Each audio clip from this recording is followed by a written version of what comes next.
Now, you remember in the lecture so far, in this survey of the Christian Church's development from Reformation to the present, we've been concentrating largely on the Reformation century itself, which is mainly, of course, the 16th century, starting with the Reformation proper at roughly 1517.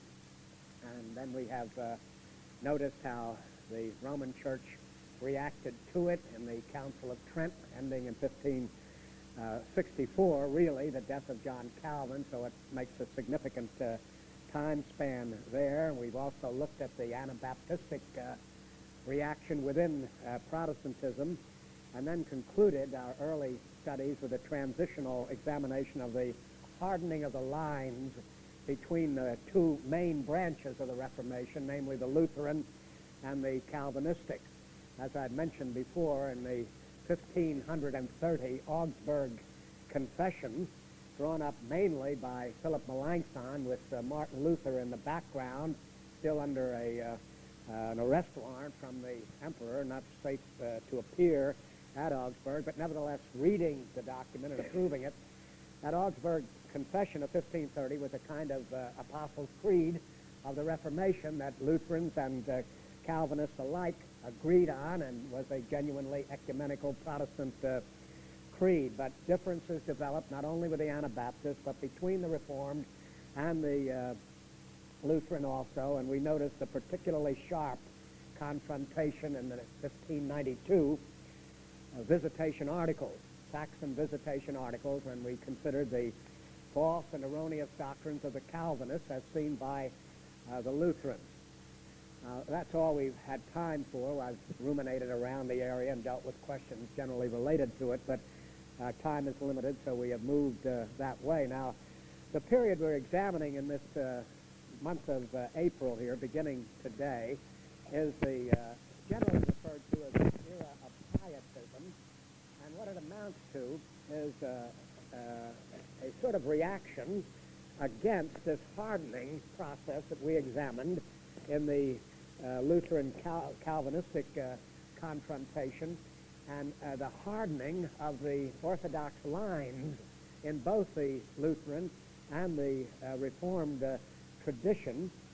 The feeling became rather general that orthodoxy of creed and orthodoxy of profession was what mattered, and that genuine spirituality of life was being ignored in the process, and a person was considered more or less a Reformation individual if he subscribed to one of the Reformed creeds, such as our Scots Confession or Heidelberg Catechism or Westminster Confession of Faith in the next century, or the Lutheran Book of Concord, and that the actual experience of Jesus Christ and the reality of vital, pious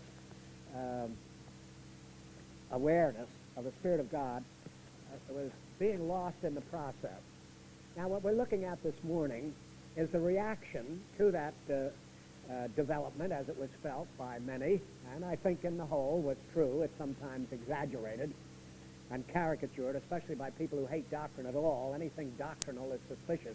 But even if you recognize there's a need for sound doctrine and that life itself depends on it, there is such a thing as lapsing into mere conformity to the doctrine, whether you have any experience of grace or not, being largely ignored. And that can happen in the Roman tradition or in the Lutheran tradition or in the Calvinistic tradition or any other type of tradition. Now, this morning, we're looking at the way that developed in the Lutheran tradition and was reacted to by what's called Lutheran Pietism. I'm really starting at the wrong place. I should start with what we're going to be taking up 2 weeks from today, namely Reformed Pietism, in the writings of a man named William Perkins, a century earlier than Philip Spener.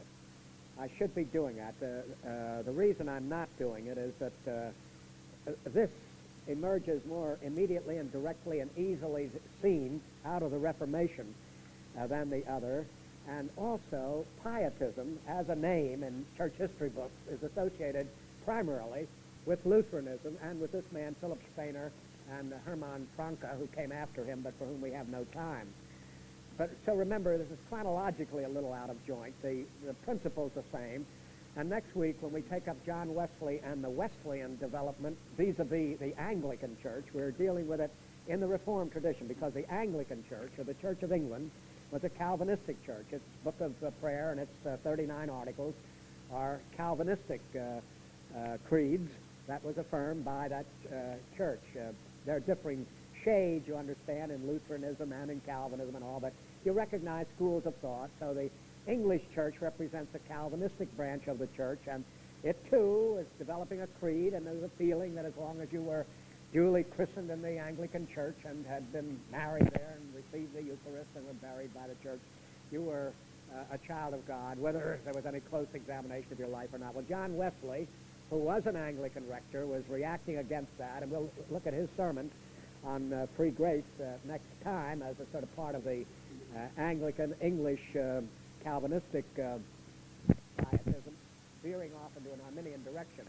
And then we conclude 2 weeks from today with a double lesson on what I consider the heart of pietism, namely William Perkins. It came out of the early Anglican Church, but Perkins is considered the father of pietism, and in a sense precedes what we're taking, but because his type of principles moved into throughout England and across the Channel into France and into Germany and the Netherlands and so on, and it was picked up by people like Spener, so that Spener in a certain sense is a flowering of the English Puritanism. I've explained why I take him first rather than last a moment ago, but Perkins is so important, and his little document on what real Christian experience is in contrast with the counterfeit article is so basic and so profound and so meticulous that I decided to give 2 weeks to it, and I consider it probably next to Edwards' Religious Affections, the most important thing I will have taught in my 5 years at Eastminster.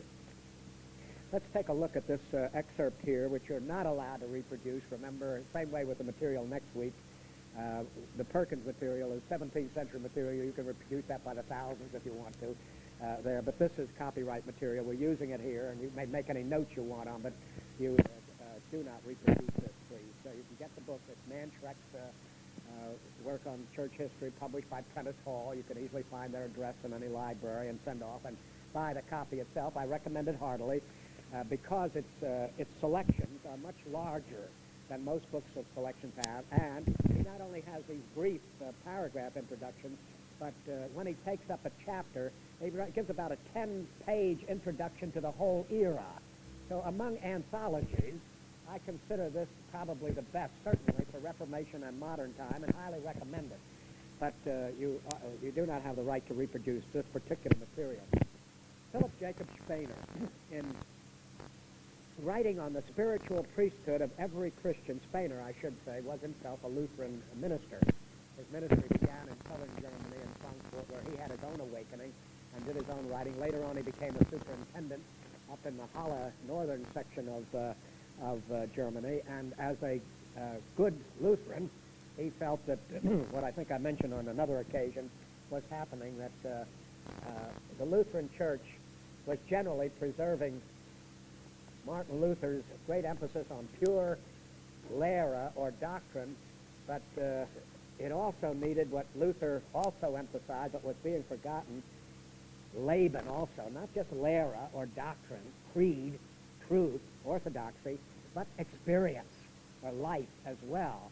And Spener, as a Lutheran pastor, was seeing among his fellow Lutheran pastors and in his own Lutheran congregations that there was too much reliance on, I'm a Lutheran, and I admire Luther, and I read his works and such things as that, and I'm in that sense of the word, without recognizing this other emphasis in Martin Luther, that experience of life and conformity to doctrine was absolutely indispensable. So in writing on the spiritual priesthood of every Christian, Spener tried to impress on believers in his day the far-reaching implications of Luther's priesthood of all believers.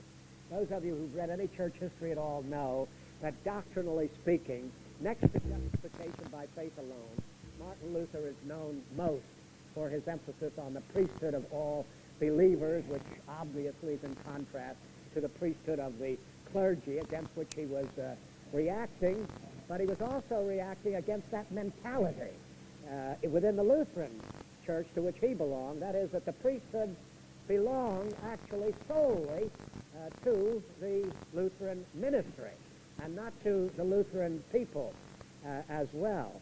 So though in the background is the Roman allegation that only the clergy are priests, there's also the feeling that the Lutherans are slipping into that same kind of mentality, and even while they don't have that doctrine, they have a rein, pure doctrine on that point.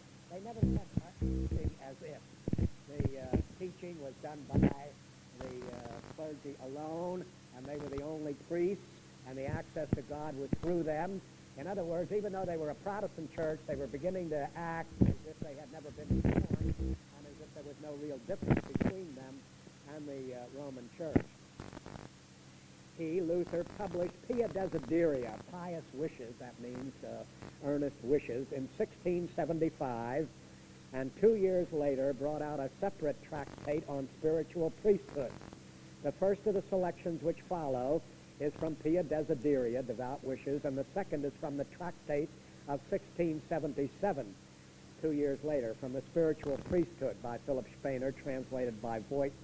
And that Fortress Press of Philadelphia is, if you want to get Lutheran works, that's about the best way to get it. They tend to be rather the liberal branch of Lutheranism, however. They publish that type of Lutheranism, but they also publish the classic works, such as this work here. They're somewhat like our Westminster Press. If you want U.S. Presbyterian USA publications, you'll get them, but they'll usually be the leftish tending type of USA literature, though many other works, so they publish me as well. Nobody's ever accused me of tending in the leftish direction, but they publish also standard works like the work we're using in the Calvin class in the morning, a Westminster Classics, you'll notice, is published by the Westminster Press. In other words, these major denominations have their major publishers.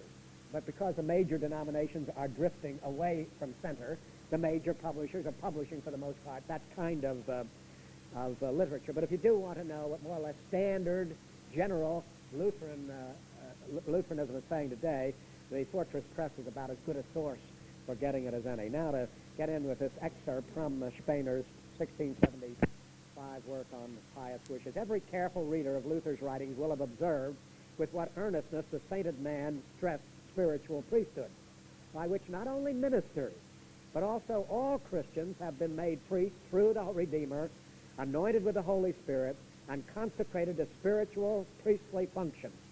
For Peter does not say, this is in 1 Peter's epistle, only of ministers when he says, but ye are an elect race, a royal priesthood, a holy nation, a people for God's own possession, that you may show forth the excellencies of him who called you out of darkness into his marvelous light. I'm talking that wasn't just for ministers, see. That's a royal priesthood being fed to the congregation, is what Spener is observing there. He could also observe this was said. This is an Old Testament text, so it was even fed to the Jews as well. If anyone desires to learn and read our teachers, that's Luther's opinion, more fully on this matter and on what the priestly offices are, let him read his book To the Bohemians, How Ministers of the Church Are to be Elected and Installed. There he will see a fine proof that all spiritual offices belong to all Christians without distinction, although their regular and public ministration is committed to the ordained ministers. That sentence is especially significant for Lutheran pietism. They are not revolting against the ministry. This is a minister writing, you understand, but he is saying that the priesthood is not restricted to us ministers, not according to the greatest Lutheran of all time, namely Martin Luther himself. And he cites this word, the Bohemians, is just a reference to the pre-Protestant development in Bohemia or Czechoslovakia associated with John Huff and those people. But Luther himself, Spener is observing. Now, Luther died, you remember, in 1546. This is written about a century and a quarter after his death, and Spener is suggesting, first of all, reminding his Lutherans of a century later that, Martin, I'm not innovating here. I'm not a radical departure from our tradition. I'm not calling you back to the founder of the Lutheran Church as saying that these offices belong to the ministry, but not exclusively. There's no radicalism here. They're not leveling the laity and the ministry. They're not saying there's no distinction at all, but they are saying that the distinction is not, it's of degree rather than kind. It isn't over here the clergy and over here the laity, and the only way to God is via the clergy and the sacraments which the clergy control. That is a Roman view. But in Protestantism and Lutheranism, there is a clergy, and they do certain things that the laity dare not usurp. He'll spell out some of those a little bit later, but those things do not belong exclusively in the hands of the ministry. There are things that the laity are to do, and that includes being a priest. Now, obviously, you ought to be asking yourself the question, how am I, as a layman, a priest the way Frank Kick is a priest, or a minister the way Doug Pratt is a minister? Do I call the people together and administer the sacrament to them as our pastors do? And is he saying that type of thing? I mean, this is the kind of question which would come up in your mind. It'll be answered before the excerpt is over, but be thinking about that. In contrast, you can see already, though, in contrast to the real leveler who obliterated any distinction at all between clergy and laity and maintained that the congregation had all the authority there was under Jesus Christ and so on. This is definitely not that radical. It's maintaining the people have an authority and a priesthood that is not removed because the ministry has it, though the ministry also has certain things which the laity does not have. However, in a case of necessity, they may also be performed by others than the ministry. Even these things which uniquely belong to the ministry, he says, in necessity may be performed by others, and especially those offices which are not of a public character shall always be exercised at home and in common life by all. So you've gotten a bit of a cue. The public character of the office is what belongs, as I say, it'll be made plainer later on. That's what belongs to Frank Kick and Doug Pratt and doesn't belong to you members of Eastminster Church. But you are, however, Spener is trying to say to the Lutherans, I'm applying it to local reform, he'd say the same thing's true of us, but he's a Lutheran talking to Lutherans mainly. He's saying here, that doesn't mean, though Frank and Doug have a certain type of office that you dare not usurp, that you are in no sense ministers of the Word and priests of God. Any question other than that? Don't get too deeply into this point because I say it'll come out a little bit more fully later and will be explained then. But anything that's necessary to the sheer understanding of what we're saying so far, don't hesitate to bring up. Indeed, it has been one of the chief artifices, now he's going on to the negative here and pointing out why this dreadful absolutistic separation between clergy and laity is a very bad thing. Indeed, it has been one of the chief artifices of the hateful devil that under the papacy he brought it about that all these spiritual offices were turned over to the clergy alone. It's clergy alone, just like faith alone, you see. That's the problem, the alone there. Who for this reason also haughtily appropriated to themselves alone the name of spiritual, which is really common to all Christians. That is that's what I would say to Roman Catholicism. That was a slip in PR. You really ought not to have taken that name.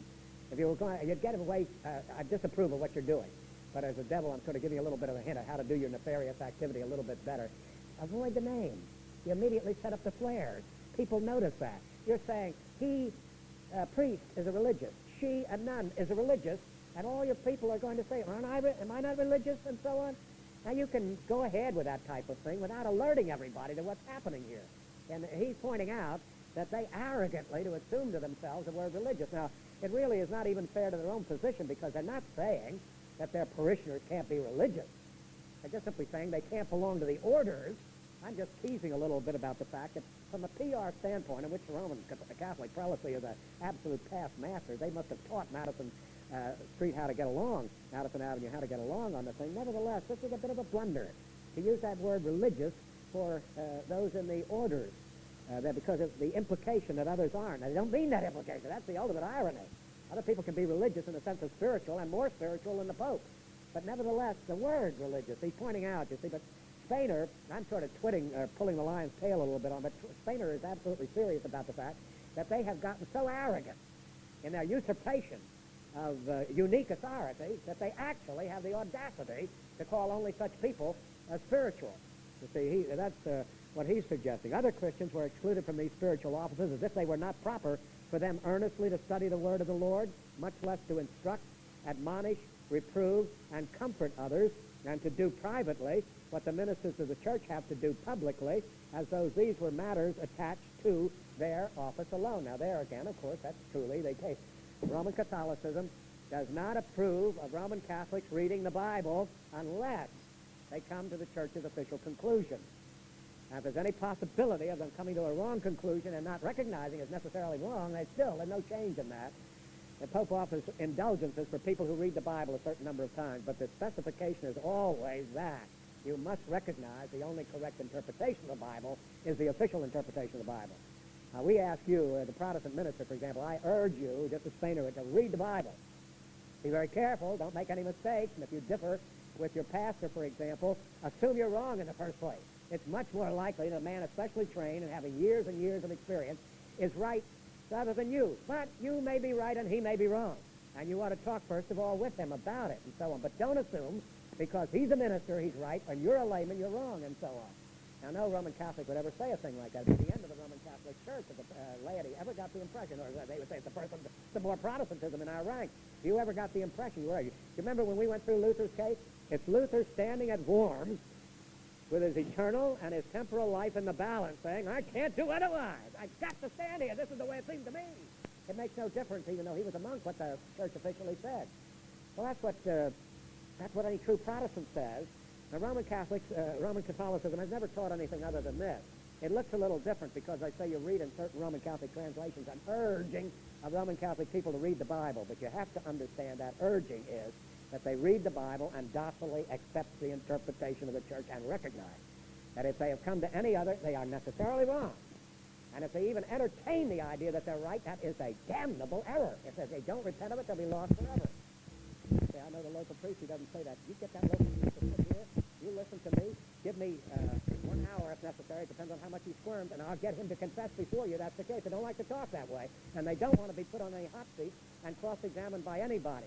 But if you get a local priest who says that is not the case, Gerstner doesn't know what he's talking about, you just tell them Gerstner is perfectly willing in their presence to dialogue with them. If I can't get him by straightforward examination to admit that fact, then I will apologize for the fact, or admit the fact, or admit that he's out of line and not admitting the fact, and so on. But I get a little irritated. If you see me irritated, you're right. I am quite irritated about this type of thing because it's so easy for somebody to say, especially some priest and so on, to say, that's what some Protestant bigot says, and bigot will usually be thrown in while you're at it and so on. Well, this bigot is perfectly willing to provide that evidence in the presence of you can bring a half a dozen priests along if you want to. I don't care how many you have, and so on. If I can't get that proven, or show you that in there, I think I told you I had that debate with a man in charge of Catholic education in Western Pennsylvania one time on the matter of justification by faith alone, and he was quibbling and quibbling and quibbling. Finally, I had to get the Council of Trent deliberations out and read them to him before he would actually admit they were there. Now, I might have to do that sort of thing in a case like that, but nevertheless, I am maintaining here that what I'm saying is true. Spener is saying it's true, and it's true today, and that though priests will deny it right and left and so on, they can't legitimately deny it, and that can be shown if you have any free interchange and open interchange on the matter. Or as I say, it could well be, you're trying to preach it, and when I proved that I preached it, I told you about that Benedictine nut. You have no right in the Roman Catholic Church.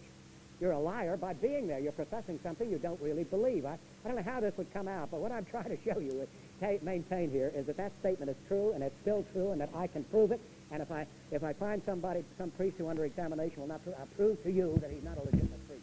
He's in the wrong God, just as that Benedictine monk I told you about. Hereby, on the one hand, the so-called laymen were made indolent, you see, because the priests had taken over the job.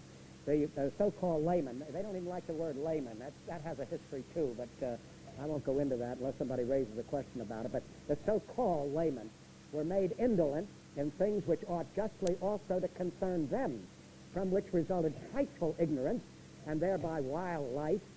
On the other hand, the so-called spirituals were able to do what they pleased because nobody was permitted to look into their cards or make the least remonstrance. These people had trouble about playing cards. It's rather interesting to find a pietist using that language about look into their cards and make the least remonstrance.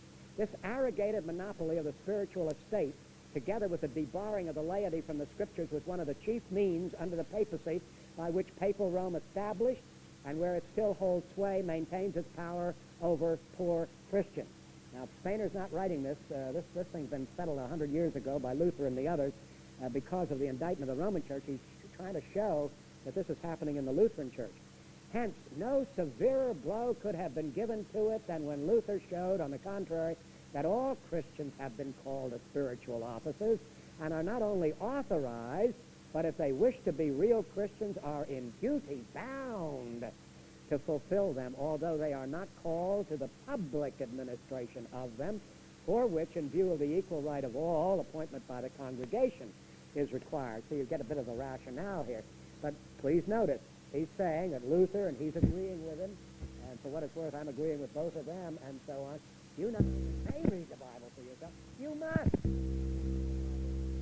for yourself, but at the same time, that you read it for your Bible, you teach it to your family, you may teach it to children, and you may teach it in authorized, get authorized at the service. Tell Frank to sit down, you're going to preach the sermon this morning. Why?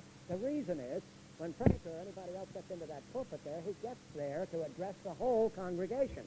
And since the whole congregation is concerned in this matter, they have to vote. And they have voted for Frank Kick to be their pastor, not for you to be their pastor, or you to be their pastor. That's the only reason. Not that necessarily Frank Kick understands the thing better than you. You might have a better sermon that morning than Doug Patterpot. Kick has, certainly John Gerstner, if he ever preached there or something like that, you might have a better sermon than that. But the point is, these men were chosen by the whole congregation to talk to the whole congregation. And so you cannot, even though you're authorized to read the Word and exhort the Word and so on, you're not allowed to do it publicly without taking a vote. If you want to apply for the pastorship of Eastminster, nothing would prevent you from that. You would be immediately told, first of all, you've got to be a college graduate, then a seminary graduate. You've got to be approved by presbytery and called by a congregation, but there's nothing, that would be what would stop you. But once you go through that whole process, it may well be there's a vacancy there, or there's so much attracted by you that they want to dismiss all the present pastors and call you, but it has to be their will. That's the main thing. But that's the only limitation. That's the only limitation.